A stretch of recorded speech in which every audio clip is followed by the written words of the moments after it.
Welcome back to Martins and More. My name's Maury Rutch. And I'm Spoon Phillips. And today's episode is brought to you by the Martin D-35.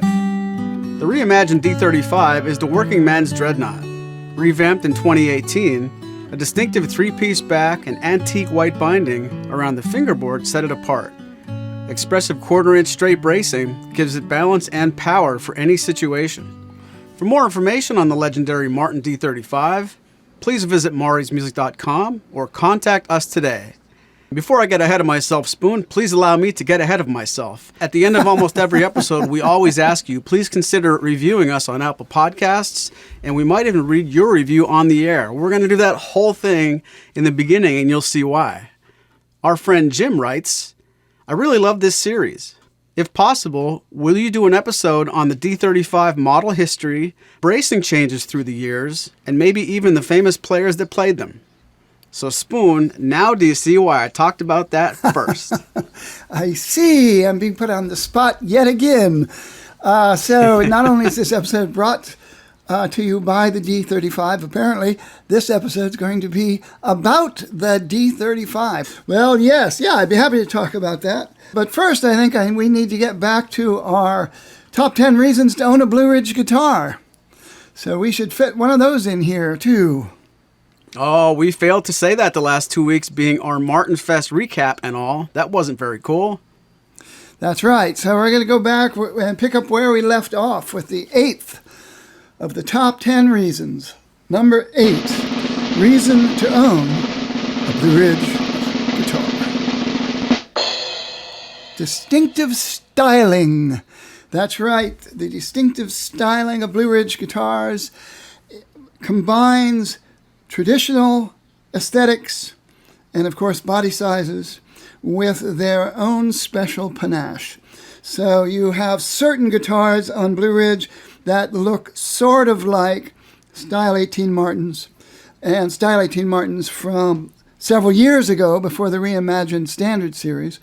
Then you have ones that are sort of like Style 28 Martins or 28 Herringbones, 28H Martins. You have certain ones that are like the D-45s. And in all cases, you have certain things about them that are unique to Blue Ridge. This is often not just in the shape of the headstock, but in the design of the headstock. And they tend to have fancier headstocks than what you might say is their equivalent Martin in terms of styles. And the fancier you get in a Blue Ridge guitar, the fancier the headstock comes with these really interesting, everything from botanical patterns to torch patterns, but they're more abstract and not actual torches per se. Also in their pickguards, they prefer your choice between the traditional black pickguard that Martin used for many, many years, or a leopard, what I call leopard pattern, that was inspired by the famous 1935 D-28, formerly owned by the late Tony Rice and the late Clarence White before him. So those are just some of the reasons that Blue Ridge stand out, but you should get on Maury's Music and get a good look at some of the pictures of the Blue Ridge we have in stock there, so you can see for yourself what I'm talking about when you get into the details of the unique styling exclusive to Blue Ridge guitars.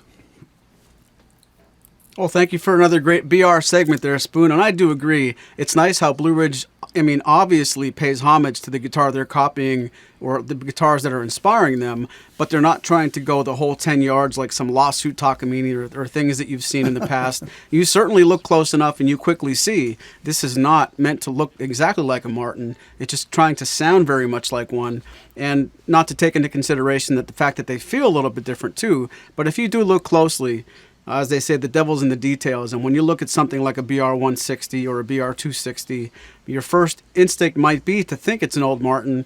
But like you said, the inlays, especially the floral headstocks on certain models, it's a dead giveaway for sure. But we're very proud to carry the Blue Ridge line. And we, of course, do invite you to check out maurysmusic.com when you can. And you're always welcome to contact us if you want some more information. One of the guitars they never did try to copy, for what it's worth, is the D-35. And again, we want to thank our friend Jim for the nice comment. The D-35 while in my opinion it's not as legendary as the D18, the D28, maybe not even as much as the HD28, if there was a top 4 or a Mount Rushmore for Martin guitars, and you talked about the 18, the 28, and the HD28, would we be wrong to try to lump in the D35 in that category? No, not at all. I think you'll definitely find people out there who are big fans of the D35 and other guitars that were inspired by the D35 that Martin has produced over the years. And I think there's a lot of argument for it definitely be belonging up there in the same pantheon with the D28 and the D45 and the D18. It's just not as old. So it hasn't been around as long as those other instruments. That being said, it makes it more consistent in terms of the design of the D35 compared to, when you try to compare a D28 from 1990 or 2000 to a D28 or a D18 rather, when they first came out as a 14-fret guitar in 1934. They're very different, where the D35 has a greater consistency and its evolution. So if one of our listeners goes to check out eBay and somebody's selling a 1936 D35, are you calling it hogwash? Yes, that's a major hogwash alarm. No doubt about it. And yet, the D35 came about because of the 1930s Martins. And at that time, when Martin had gone away from scallop bracing and forward shifted bracing and other things that went away after the Second World War or during the Second World War, and then through the 50s and into the 60s, just as the folk boom was really reaching its peak in the early 60s, people started discovering the old Martins. And there weren't a lot of new Martins. The backlog was something like 5 years on a D28 for guitar stores in the mid-late 1950s. I'm not sure if that's an exaggeration or not, but I've certainly heard that. And so maybe it was only a year or two, but you were still talking about guitar stores taking a long time to get new Martins, and they were in serious demand.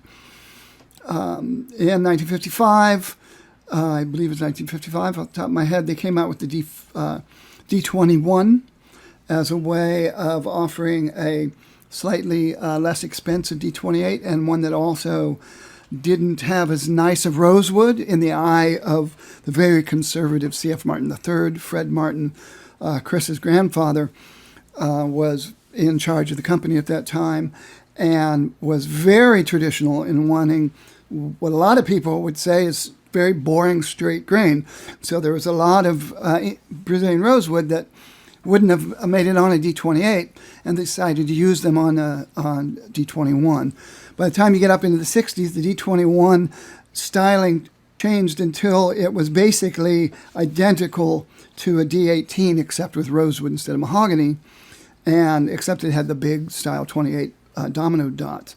Now the reason I bring that up is in that early 60s period when people were coming to Fred Martin and saying, can you make a guitar that sounds more like the ones you were making in the 1930s, that had more resonance to it? And they knew that it was due to scallop bracing, which Martin didn't do. And instead of, and Fred Martin's the guy that got rid of scallop bracing, partially, if not primarily, because it took a long time to do, and they were way behind production. And so they went with straight bracing. There's old rumors that they went with straight bracing because people were using heavier strings and all this stuff. But as far as I know, it was entirely economic, and they wanted to increase production and cut down production time. So they got rid of the scallop bracing and went with the straight bracing. So come to now circa 1964, 63, when they were, more and more people were asking for that more resonant Martin sound, Fred Martin and his designers tried to capture that or bring back more resonance to the Martin Dreadnought sound without reverting to scallop bracing. They didn't have anybody who worked there at the time that was an expert in scallop bracing, for one thing. And instead of retraining everybody to do that, they started experimenting with bracing sides. And so I think we're talking 1965, maybe it's 64, when they started making prototypes. Now, I'm talking about bracing, but I'll do a sidestep over to talk about the wood. Most people, when they think of a D-35, they think of the three-piece back. And a lot of people don't think of bracing at all. They don't know that much about bracing, but they do know about the three-piece back with a center wedge that traditionally looks different than the two outer wedges. So the two outer wedges tend to look similar. The center wedge is contrasting in its grain and often in the shading of the wood. And this is done on purpose for aesthetic reasons. And those two outer wings are typically from the same piece of wood. So at the same time that they were trying to get more resonant sounds out of Martin Dreadnoughts while they were doing experimentation at the factory, they also were running into shortages of good-looking Brazilian rosewood that was large enough to make a two-piece back. They had lots and lots of old growth, old stock that had been aging and seasoning for a very long time that wasn't large enough to make a two-piece back on a Dreadnought, and they didn't get the kind of orders for triple O's and the new 12-fret double O size that they were using for the 0021s, those little slope-shoulder double O's. And so they had all this excess rosewood that was really good-looking rosewood. So that's where they came up with the idea of making a three-piece back, was to use really nice-looking rosewood that just simply couldn't be used to make a two-piece back. So as they were experimenting with the three-piece backs, they were also experimenting with different bracing sizes. Now, I know that they made the very first R&D model was called the X-35. And for those of you who are familiar with Martin style names, typically, if there was a 1 at the front of the style name, a teen, as it were, it would be made with mahogany. This, by the time you get into post-First World War, if it had a 1 in front of it, 16, 17, 18, it had, and actually I don't think there were 16s at that time, 17 or 18, it was made with mahogany or something else other than rosewood. There are odd models made in the Depression era with birch or whatever, but when you got into the 2, that meant rosewood, and the different levels of 21, 28 had more to do with trim and the quality of the wood in terms of the aesthetics. When you got into the 4s, then you got into pearl inlay. So now they're talking about looking at using really good rosewood, even though they had used three-piece backs. They were going to make something that was in between style 28 and style, the 40s styles that they had been using with pearl up until the advent of the Second World War. And so, in other words, this was going to be considered a premium model, and they were going to give it a bound fingerboard. And so, style 28s and style 21s did not have a bound fingerboard. Only those pearly Martins did. Martin was not going to go back to the pearl inlay. They were going to deal with it in terms of wood only, but they were still going to dress up this new model, and they decided to call it a 35. And so the X-35 was the first prototype. They were worried about the three-piece back holding up under thinner bracing, so they made, I think, 6 more prototypes. They ended up being called the D-35A, D-35B, and D-35C, and since that's all that's in the record, they probably made 2 of each, which was common. Martin would often make 2 prototypes. In the ledgers, they talk about these guitars as being made with double O bracing and triple O bracing. And so what does that mean? Well, on a double O, at that time period, the bracing was 1/4-inch bracing. And a triple O was was the full-size bracing, similar to what you have on a 5/16" bracing that you would have on a Dreadnought. Why they call it triple O and double O, I'm not sure, but that's what they said in the ledger. And so they did different experimentation, and D-35C won out sound-wise, and that guitar had 5/16" straight bracing on the top and 1/4" bracing on the back braces. And so unlike the D-28s at that time and the D-18s and the D-21s, it had thinner back bracing, but the same top bracing. And that doesn't matter anymore because now all Martins have thinner back bracing than they used to have in the 1960s. So I'm not even sure if it's exactly 1/4" anymore, the back braces. But that's how they came up with it.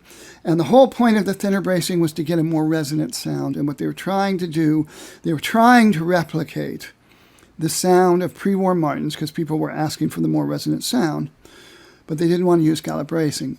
And they accidentally invented an entire new Martin sound with the D-35. Yeah, most of my accidents result in those things too. Just imagine that, though. I'm going to ask you to pause for a second, take a deep breath, and think about what that means. Martin wanted to try something and accidentally invented the D-35. Sure, it's not as old as the other guitars, but look how long it's been successful, and we have to just agree it would have come and gone much faster than still being talked about in the year 2023 if it didn't work out right. And I wonder, you mentioned a little while ago there were some prototypes and they ended up, selecting the one they selected. Do you remember how thin they ever pushed the issue? Like how fragile or how thin the bracing ever got? That's a good question. I don't know. I don't think the bracing got any thinner than the 1/4", what they call double O bracing. But they did it in combination. They tried it various combinations, and I don't know what that means because there wasn't enough information in the journals. Does that mean, or the ledgers? Does that mean that they tried more than one size at the same time on the top bracing, which is like the old original OMs from the 1930s had a 5/16" X bracing 1/4" tone bars? Did they try to do something like that? Nobody knows for certain. All we know is they tried different techniques, and the only stuff that ended up getting written down was the size of bracing that was used on these different prototypes. So these prototypes might have included different cosmetics as well, but we don't know that. So we do know that the D-35C prototypes went into production as the D-35 in 1965. Or is it 1966? Hold on a second. I'm going to say they went into production in 65, but they were in the catalog in 66. And that's, again, off the top of my head, but 1966 is the first Martin catalog, so there may be D-35s that are stamped 1965. 1966 is the last year. 1965 is definitely the last year for hide glue, and I think in 1966 there may have been transitional period before they went with the modern white glues, but also it was the transition from the tortoise pickguard to the black pickguard. So 1966 was the year that they went to the black pickguard on the 18, 21, and 28s, as well as the 35s.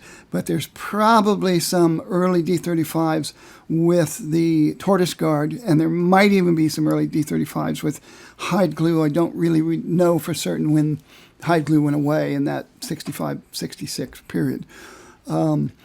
And so the first year they came out in 66 into the stores.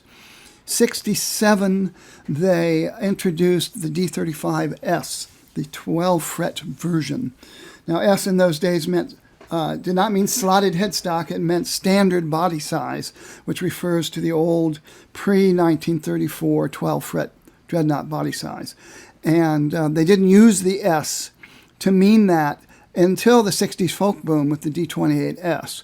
So if you see S's on any stamps prior to including not up until 1959, you still see S's on stamps, that means special order, which was the closest thing to a custom order they had in those days.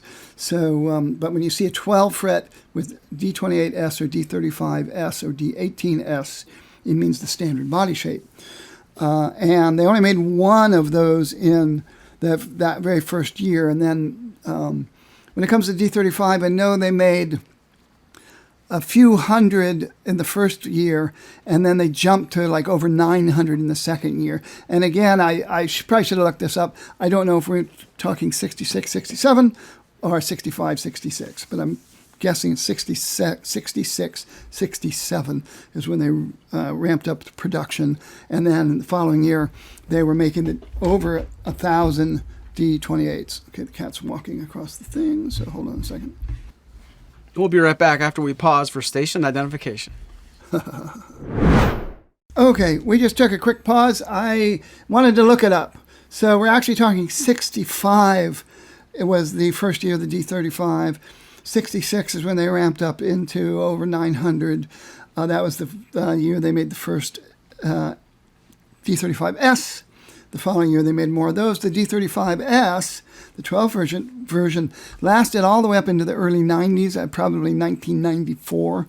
And then they may have made them sporadically after that, but the real run went from 66 to 94. While the D35, you talked about them sticking around. It quickly became offered as the premium Martin. So there was the D28, but the D35 had the bound fingerboard and had the three-piece back and had the new bracing. So they had a different tone. And so they quickly started selling to celebrities because this was the latest Martin model. And this came out right when rock and roll was really coming into its own. And so by 1970, the D35 was the Martin that people wanted. And again, I'm talking rock and roll and the major pop stars, the Judy Collins, David Gilmour for, Pink Floyd bought one. That became his main acoustic on the Pink Floyd albums from probably Dark Side of the Moon on. He may have had it even before then. Where the Beatles ended up with D28s, a lot of people were buying D35s. And it became very common to see D35s from like 1970 on in the hands of big stars. And it certainly was promoted that way as it was. There were no D45s until 68. And so when it first came out, this was the premium Martin. And it had, by and large, really nice old growth Brazilian rosewood as part of its three-piece back. And then, in those days, they had what we now call the full thickness neck. And since they were all hand-carved and hand-shaped, even though they had little brass or little plate templates, they would check, the 3rd fret and the 10th fret to make sure it was in spec. They're still being shaped by hand. So the neck shapes are all over the place. Some of them have much more noticeable sort of V-feeling shapes to them than others. But they all tend to be a bit of a handful if you're not used to 1960s Martins. Still 2 1/8 string spacing and 1 11/16 inch nut width. But that, and white binding. Now they have antique binding, and we'll get into the new ones later on. Well, the antique binding is meant to look like a Martin that's been around since the 1960s that has lost some of that bright white, shimmering argent white sheen that they had when they were brand new. And so in those days, they would be very bright white and bright white dots. Again, early examples from 65 would have the tortoiseshell pickguard. Later examples would have a black pickguard. Like everything else, they lost the Brazilian rosewood in 1969. There's been reports of people that think their center wedge is Brazilian and so forth, and I'm not going to say that's not true. I've never seen any guitar like that, but it's possible that some D-35 backs might have carried some Brazilian over past the official line, but I've never seen one. Just to give you an idea of how much Martin thought of this model, and particularly Fred Martin, when the first big anniversary model came out around that time, which I'm pretty sure is the 175th? No, it's the 125th? I don't remember. But the first big time they did an anniversary model, the model they chose to use was the D-35. Wow. Yeah, so so I guess that's 1974, and that's what they chose, as what they considered their showcase model was the D-35, and so those anniversary models are D-35s with whatever else they have with them that makes them, special.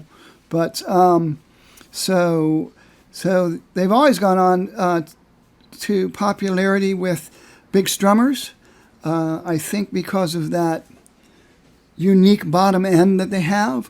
Some people claim they're bassier. I think of it as different more than more necessarily, but it definitely, to me, sounds like you get more of a acoustic bass player throb to that bottom end.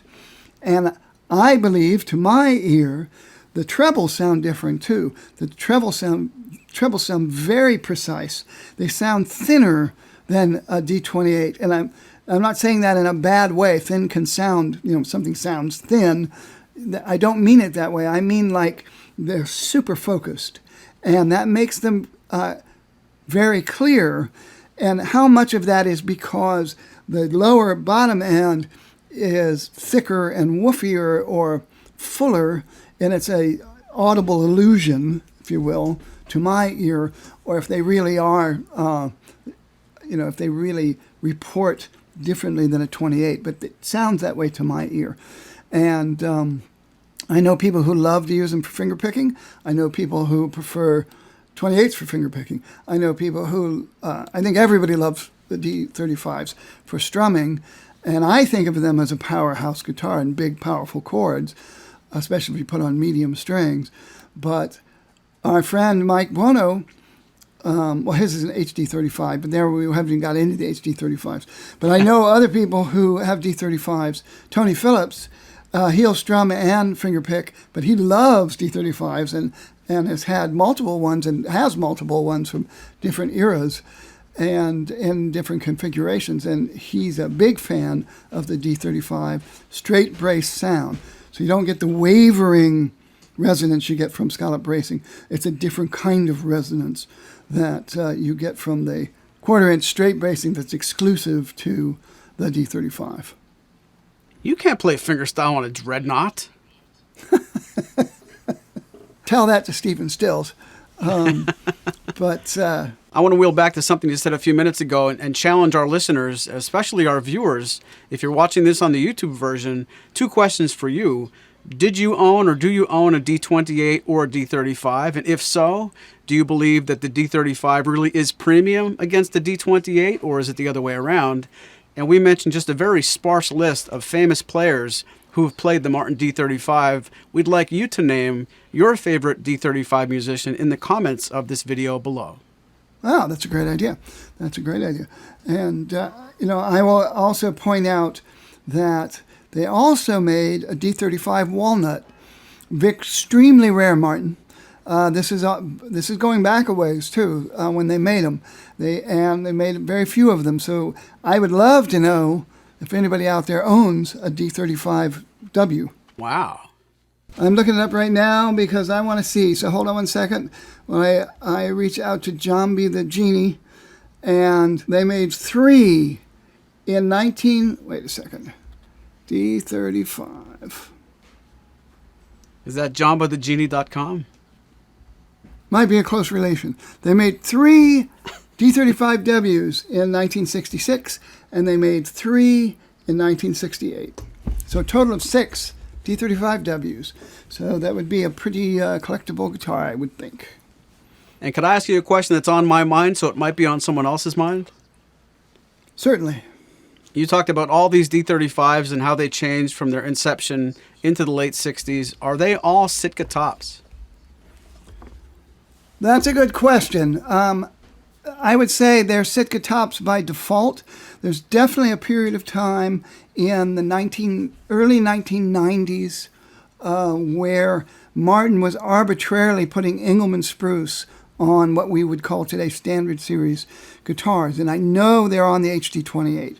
There were definitely HD28s that would come out, and they wouldn't even, it wasn't marked anything at all.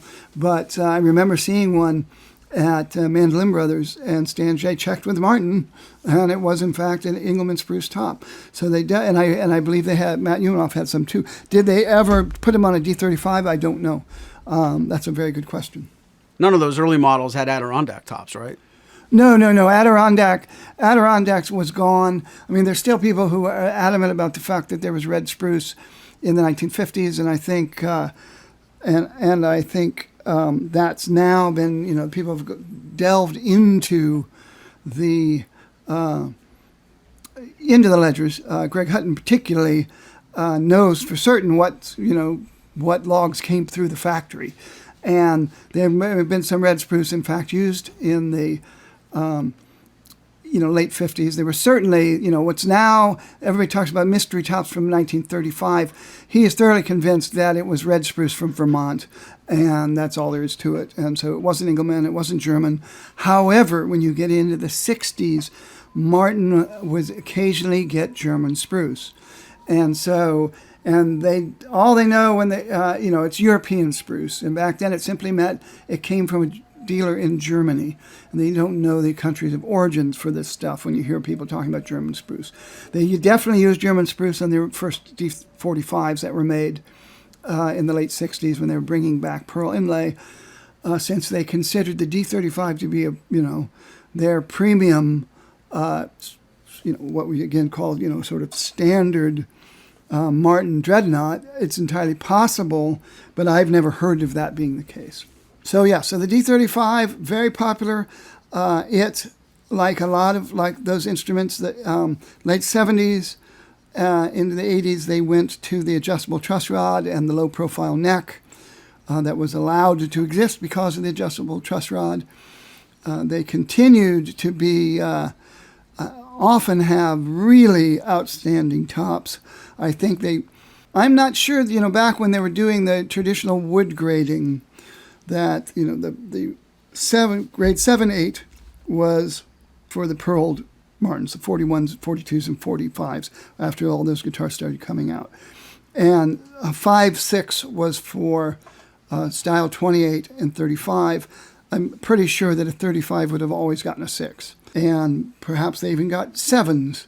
When they came out with the HD-35, which wasn't too long after all this happened, they came out with the HD-35, like the year they came out with after the HD-28. And this was the introduction of herringbone trim and scallop bracing back into the Martin's main catalog.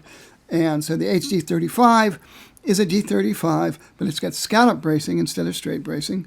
It's got herringbone trim that they associated with scallop bracing, and the back bracing, the strips that go over the centerpiece are herringbone as well, instead of the gold briquet or whatever you want to call it that they used on the regular D-35. And I think they both look cool. I think there's something about the herringbone that allows the wood to stand out a little more, but there's something about the regular D-35's back strips that give a greater separation to the three pieces of wood. So I think they both look good, but they definitely have a different aesthetic to them.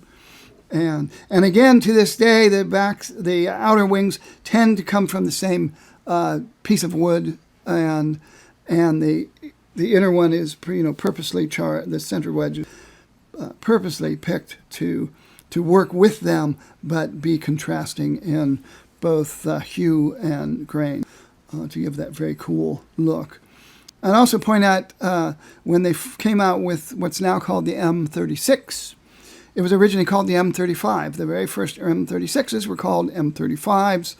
They then changed it to 36 because of the Rosewood Bridge, and for some reason they felt like, well, it's not exactly style 35, so what do we call it? And somebody said, well, call it 36. And they said, okay, that's what it is. So the only guitar, the only model ever made in style 36 is the M36, but it's basically an M35 with a rosewood bridge. And for a time, they made them with ebony bridges, but they didn't change the name back to M35. So that's kind of a sister guitar that was around early on after the D35 and D35, HD35 came out. Well, if you might remember, a few episodes ago, we did some role-playing. Would you mind playing a quick game with me if I'm the customer and you're working at Maury's Music this week because I'm on vacation? Certainly. All right, bring, bring. Maury's Music, this is Spoon. Hey, Spoon, I love your videos, especially Martin's and more. Ah, well, thank you very much. You're welcome. I have a question for you. Go right ahead. I'm considering purchasing a D35, but I also want to consider the HD35. And when I talked to Maury last month when he wasn't on vacation, he told me that he can prove that any guitar that's good is even better when it's an HD version of it, because the D28 versus the HD28, it's a known fact the HD28's better. And he said the same thing about the HD35 being better than the D35. I won't make you comment on the stylistic opinion there, but can you help me understand why would some players want to buy the HD? Why would some players want to buy the D? And what is the tangible difference? If I was Dick Boak, he would say, I can sum it up in 3 words. Tone, tone, tone. Because that's what it's all about. I mean, sure, if somebody has to have a herringbone because of the looks, and that's what they're going to go for, that's fine. But the difference between the two guitars, the tangible difference is in the tone. With scallop bracing, it makes the top, or allows the top to vibrate differently.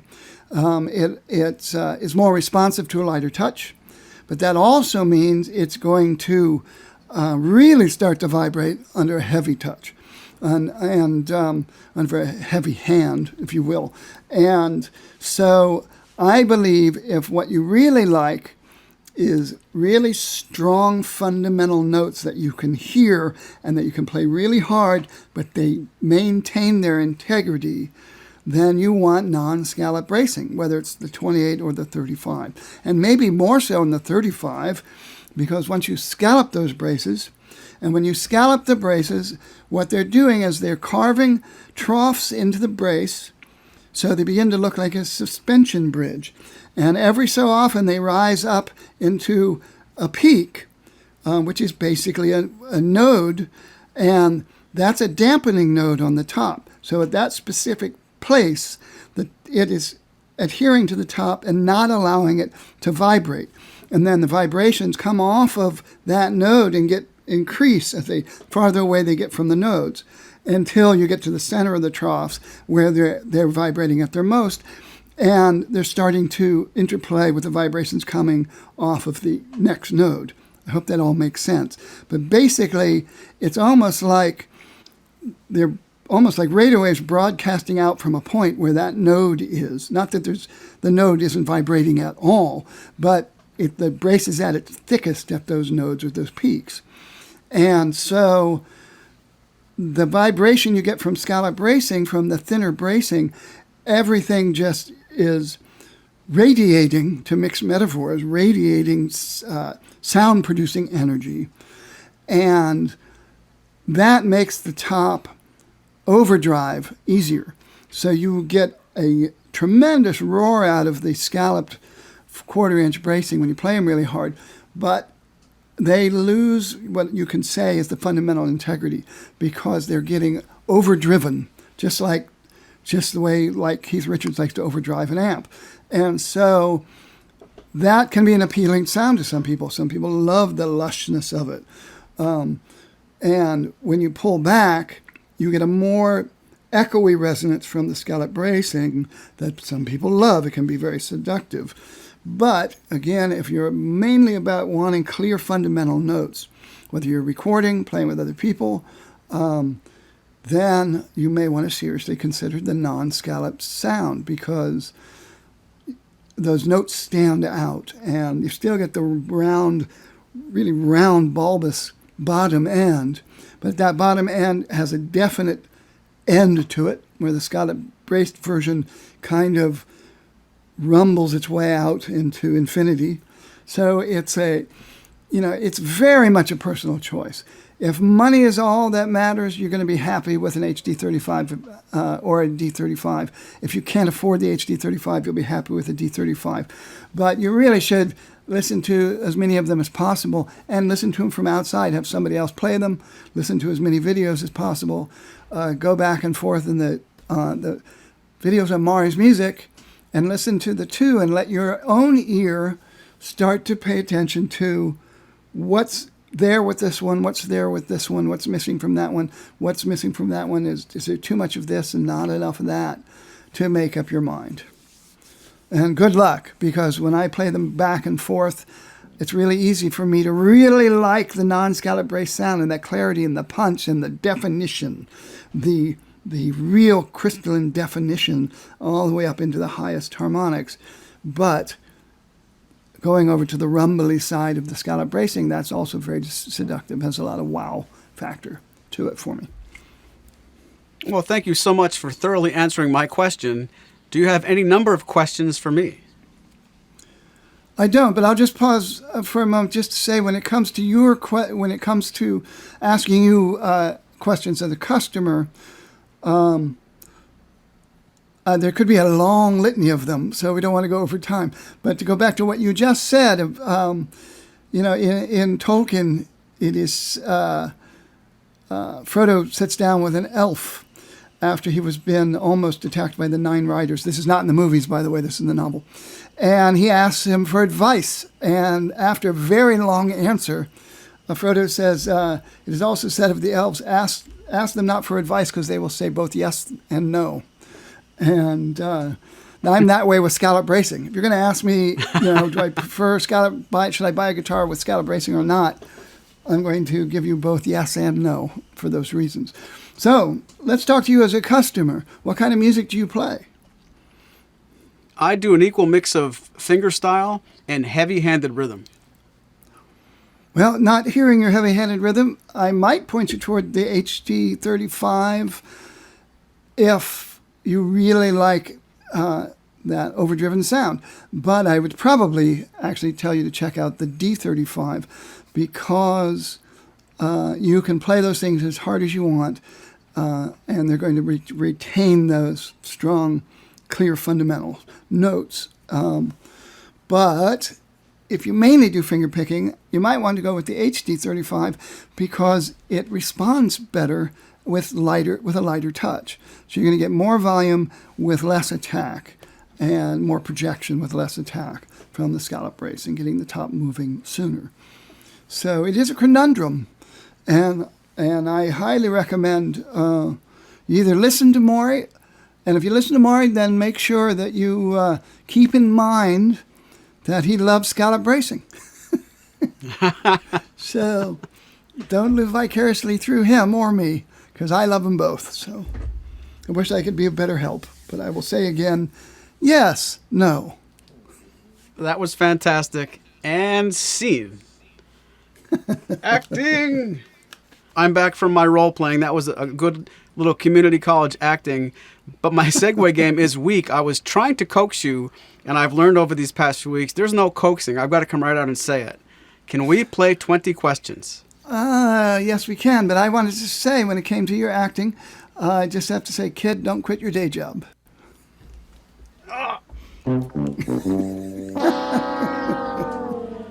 I just have to say, who would quit this day job? Yeah, no kidding. So 20 questions. So here we have 20 questions in this D35 podcast. This time, I get to ask Maury 20 questions to figure out the guitar that he's thinking of. A Martin guitar. Since we're no longer at Martin Fest, it's got to be a guitar that's currently available for sale today, still in production by C.F. Martin and Company. And of those 20 questions, 3 of them are allowed to be a guess at what model it might be. Okay, I am ready. 20 questions on the clock. Go. Well, I'll begin with my normal first question. Is this guitar a Dreadnought? No. Okay. Is this guitar made in Nazareth, Pennsylvania? Yes. Okay. Does this guitar have a long scale neck? No. Okay. Great question. Is this guitar in the Modern Deluxe series? Yes. Wow. 4. Does this guitar have pearl inlay on its top? No. That's 5 questions. Now, I have 15 questions, and there are less than 15 models in the Modern Deluxe series. But I only get 3 model guesses. However, does this guitar have rosewood back and sides? Yes. Okay. That's what makes it great. Now that takes care of the 18. So,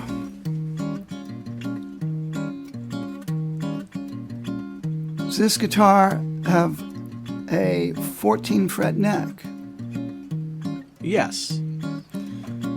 7. Is this guitar 0028 Modern Deluxe? No, that's 17 questions.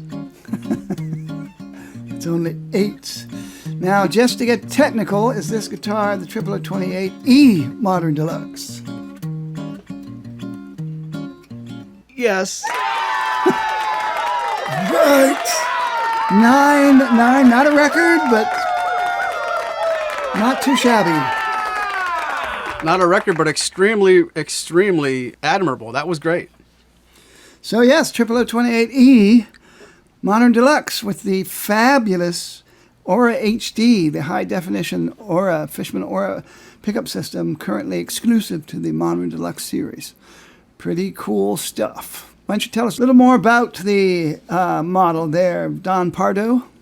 Great job, my friend. I really am happy that you got it in 9. Sometimes it sounds like when I give the answer, I'm so mad that you did get it at all, but that feeling quickly goes away because we're on the same team. The 0028E Modern Deluxe is in stock at Maury's as we're taping this, and it's everything you know about the 0028, but in all honesty, and I really mean this across the board, just like the 18 Modern Deluxe, the D28 Modern Deluxe, it takes what I love about the Standard Series, in this case the 0028, and really does improve upon it. It's a more resonant, more forward-sounding, louder, more responsive version of a 0028, and that's before we even get into the aesthetics. A lot of people are going to love the liquid metal bridge pin look, plus its sound, the gold hardware and the gold Evo frets, gold tuners. The fact that the top is torrefied really matters a lot. And a lot of times people will call us and ask us, what's the big difference when it comes to Modern Deluxes? Is it the bridge pins? Is it the carbon fiber bridge plate? Is it the protein glue on the top? It's everything put together, and Martin really did everything they could to improve upon the Standard Series without going too far and too crazy to, if you would overdo it and add too many more changes, this wouldn't be a 0028 anymore. So it's still at heart a 0028, but it's the improved torrefied tone, and then the fact that it has the very best pickup system you can get in a Martin guitar in 2023. Even if you don't play in all the time, when you're going to plug this thing in, it really, really does shine. And we talked to Tim Thiel about this at length. When they decided to put electronics on the Modern Deluxe series in general, they were adamant at putting the very best stuff they could. They didn't want to just simply throw something into these and say, go find a PA system and good luck. They wanted the pickup system to be the very best thing to go along with what they consider, in this day and age, the very best series they have. So the 0028E, you could always find the same thing in a 0028 Modern Deluxe and not go with the pickup. But this guitar is really, really special, and I've just been so consistently impressed by any Modern Deluxe that I've played and heard. Very good, very good. So now, speaking of modern and deluxe to a certain degree, the D-35 remained virtually the same from the advent of the Indian Rosewood era all the way up until they reimagined the Standard Series, when it got a revamp in the form of the modified low oval profile that replaced the low profile, and the nut width increased to 1 3/4 inch. but it has the high performance taper, so it still remains 2 1/8 at the 12th fret. So I always say it's really like the old neck that's just cheated out a little bit down where your wrist is at its most extreme when it comes to the angles you have to make to play the guitar down by the nut. So it's still a very sleek, fast neck. It's just a little wider down there, and the string spacing is just a smidgen wider, 2 5/32. So it's still very similar to the one before that. The biggest difference is the forward shifted bracing. It retains the 1/4 inch top bracing that gives a greater vibration than the 1/4 inch top bracing of the D28, but both of them remain non-scallop bracing, so it still has its own unique sound, and just an additional boost to the bottom end thanks to the forward shifted bracing that frees up the area going across the lower bout, the center of the lower bout. The struts of the X brace are a little farther apart because the X brace center has been moved forward up toward the treble bout. And so you get some really nice meaty bass response as a result of that. Otherwise, it now has a binding that's the antique white instead of the stark white. Again, it's really, they were first looking into that when they were coming out with the D-35 Retro, I think it was, where they wanted to try to make the Style 35 look older. And so that antique white binding, which is now on all of the standard series guitars that don't have tortoiseshell binding, it basically looks like, it doesn't really look like old ivory like the 1930s, but it does look like the old binding that Martin, you see on old Martins from the 50s and 60s. I think it's a really nice look. And then it has the aging toner on the top too. Again, to make it look much more like a 1960s Martin. So, Martin D-35. So very cool guitar, still very popular, even if it is the road less traveled compared to the 28s. But there's still plenty of fans out there of the Martin D-35. Sneaky little plug for our friend John Galella and The Road Less Traveled. Good tune. Yeah, that was completely unconscious, but yes, it is. In fact, it sounds exactly like a tune that could have come from that era. There's something about it that is, I was saying to a friend that it sounded like something the folksmen would have been singing in A Mighty Wind, or one of those folk acts. But it really does, it's got something very John Denver-y about it. There's something very, maybe even Gordon Lightfoot about the melody and all that. So someday maybe people will hear him sing it, especially if you come to Martin Fest next year, because I'm sure he had such a good time, he'll be back next year. Right on. So, John, if you're listening, thank you for putting that earworm in Spoon's head. It's still there. It certainly is. Well, Spoon, it's getting late, but before I let you go, I do want to ask you one serious question with a little bit of humor into it. You were talking about the D28 and the D18. Around that time when the D-35 came out, the 35 was progressive, the 35 was premium because the D-45 hadn't been around yet. Would you buy a custom shop guitar if I design it to be like a D-35 combined with a D-45? And do you think the name D-35-45 is cool? Sadly, this reporter says no. No, it's... I would say I've seen some really cool-looking conversions when people have taken D-35s and had expert luthiers like David Musselwhite or people like that, convert them to style 45 instruments. So a three-piece back with a 45 looks really cool. I bet. And that's something I'm not the person to ask because I wouldn't buy that. I can't afford those kind of Pearly Martins. But that's an interesting question. You know people who do afford them. Maybe you can reach out to them for an opinion privately and say, what would you think if Maury's Music was going to try to do something that combined a D-35 with a D-45? I think that's a fascinating question. Why don't our listeners, if they're on the YouTube version of this, put their comments about that below the video version of this podcast. Well, that's a great idea. And as far as contacting somebody who could afford it, if you were at NASFest, I do have Ed Madonio's number. Name dropper that he is, but he's not a three-piece back man. You could ask him. But there's somebody else there who has one of those kind of conversions. So interesting. It's an interesting possibility. Fascinating. Be curious to hear what the quote on that would be from Martin these days. Yeah. Well, Spoon, this has been 35 tons of fun. I really am glad you took some time to educate us all on the history of the Martin D-35. Thank you again, Jim, for the show suggestion. And from all of us at Maury's Music, thanks for listening. Hear you later. This has been a presentation of Maury's Music, your trusted source for Martin and Blue Ridge guitars. Find us online at maurysmusic.com.